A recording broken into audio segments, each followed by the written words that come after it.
Avanti West Coast staff to stage strike on New Year's Eve. Avanti West Coast staff are set to strike after rejecting a deal aimed at resolving a dispute over rest day working. Train managers will strike on New Year's Eve, January 2nd and Sundays between January 12th and May 25th, the Rail, Maritime and Transport Union, RMT, said. An RMT spokesperson said, "Our members have resoundingly rejected Avanti's latest offers in 2 referendums, and sustained strike action is now the only way to focus management's minds on reaching a negotiated settlement with the union." Up to 400 members of the RMT are involved in the dispute and 83% voted against a suggested deal, the union added. Strikes planned for 22, 23, and December 29 were suspended last week after a suggested agreement was put to a referendum of RMT members. The train line operates 6 routes along the west of the UK, including from London Euston to Manchester Piccadilly. It also runs services from the capital to Blackpool, Glasgow, Edinburgh, Birmingham, Holyhead, Wrexham and Liverpool. Avanti said the strikes will cause significant disruption to passengers, and it was looking at how they will impact services. An Avanti West Coast spokesperson said, "We're disappointed our train managers who are RMT members have voted to decline the very reasonable, revised offer made to them to resolve the rest day working dispute and avoid inconveniencing our customers. We remain open to working with the RMT to resolve the dispute."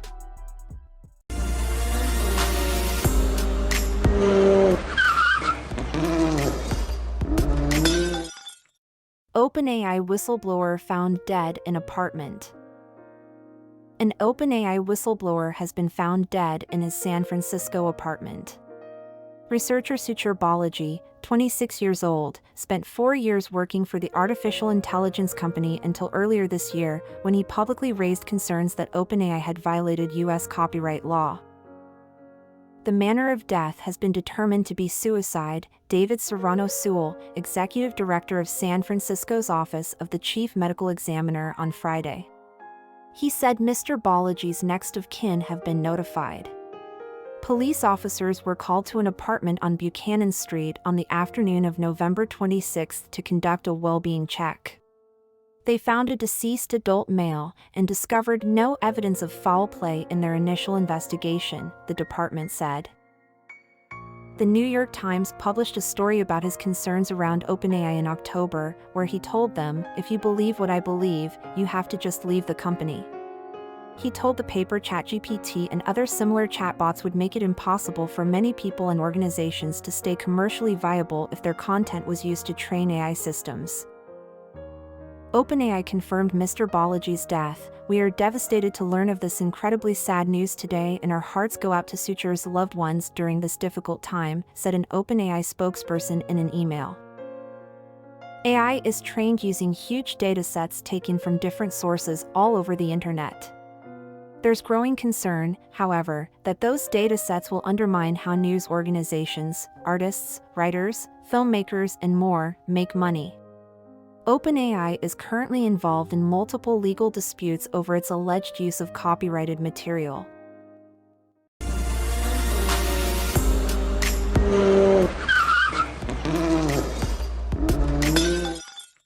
Suicide bombers plan to attack Pope Francis on visit to Iraq.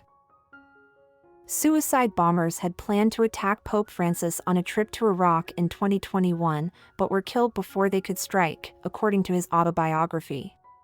British intelligence informed Iraqi police when Francis arrived in Baghdad that a woman wearing explosives was heading towards Mosul and was planning to blow herself up during the papal visit. A truck was heading there fast with the same intention, Francis, 88, says in excerpts of Hope, the autobiography released by Italian daily newspaper Corriere della Sera.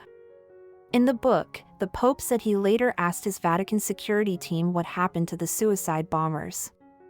The commander replied laconically, "They're no longer here," Francis writes. Iraqi police had intercepted them and made them explode. "This struck me as well, even this is the poisonous fruit of war." The trip to Iraq in March 2021 was the first by a pope and took place as the COVID pandemic continued. The northern city of Mosul had been the headquarters of Islamic State militants, whose horrific reign had largely emptied the region of its Christian communities. Despite the bomb threats, the visit went ahead as planned under tight security. It became one of the most poignant of Francis's foreign trips. Standing in the wreckage of a Mosul church, he urged Iraq's Christians to forgive the injustices against them by Muslim extremists and to rebuild. Hope, the autobiography, written with Italian author Carlo Musso, is set to be released in more than 80 countries next month at the start of the Vatican's Holy Year.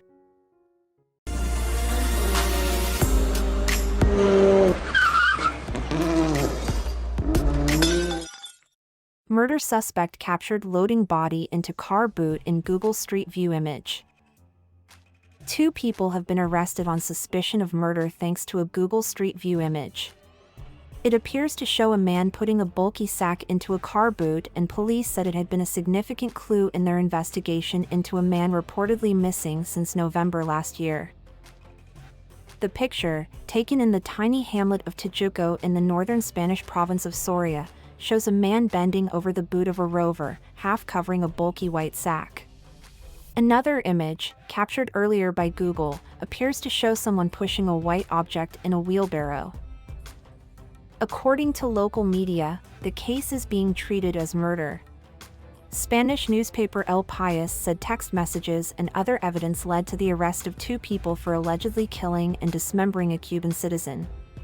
Police started investigating when a relative reported his disappearance after receiving messages saying he had found a new partner and would be leaving the area and getting rid of his phone. The relative suspected the messages had not been sent by the missing man, so reported it to police. A woman, reported to be the victim's partner, and a man, who had once been her partner, were arrested in November. Police found human remains, including a badly decomposed torso, buried at a cemetery in a town in Soria. The remains could be from the missing person, officers said. Police were keen to highlight the role Google Maps had in helping the investigation, saying it was one of the clues that investigators had to use to solve the crime. They went on to say the footage had helped detect a vehicle that could have been used in the course of the crime.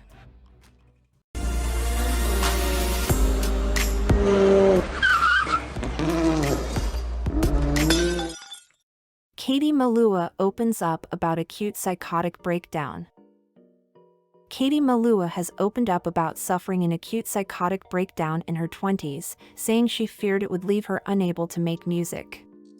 The singer, who released her multi-platinum debut album Call Off the Search in 2003, spent 6 weeks in hospital in 2010 and was forced to take a break from her music career. However, she returned to the charts with her 5th album in 2012 and released her 9th, Love and Money, in 2023. Now 40 years old, Melua said she hopes to continue making music until I die in a new interview, speaking on the Origins with Kush Jumbo podcast.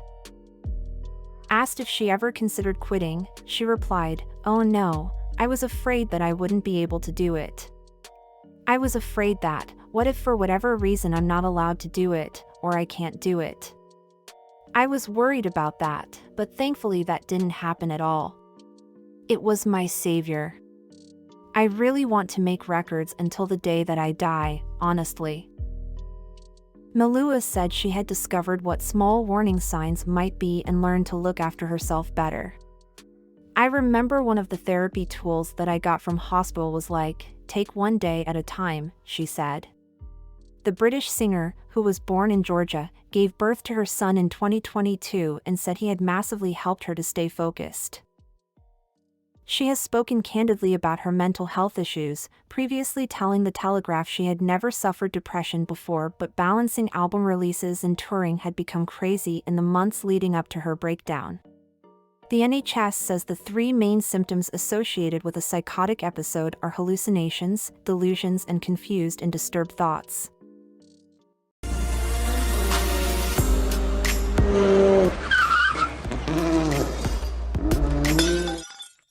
New island emerges in Venice, thanks to flood barriers. A new island has emerged in Venice, thanks to recently installed city flood barriers. Bacan is a small stretch of land near the Sant'Erasmo Island on the northern Venetian lagoon. It can only be reached by private boat. The island is popular with local residents during the summer months as an escape from a city bustling with tourists. Bacan was last submerged in the winter of 2020. But now a new flood defense system means it can be enjoyed all year round. The Mo's flood barrier opened in 2020 and protects the northern Italian city from sea surges. It is also the reason why Bacan has emerged permanently, told an engineer who worked on Mo's. Giovanni Ciccone told the newspaper, the barrier accelerates the flow of water into the lagoon when it is open, meaning more sand comes in, helping sustain Bacan. And by raising the barrier in winter to stop high waters, the island is protected from the surges that used to erode it. Mo's was working by then, but because operators were on holiday it didn't get raised on one particular occasion. The island's new ecosystem may also be protecting it from further erosion, the engineer said. Venice, comprised of more than 100 islands, is particularly at risk of flooding due to rising sea levels and over-tourism. When the number of visitors to an area worsens the experience of being there for locals or other tourists. Around 50,000 people live in the historic city center, with almost 5 million tourists arriving in 2023, according to the data-gathering website Statista.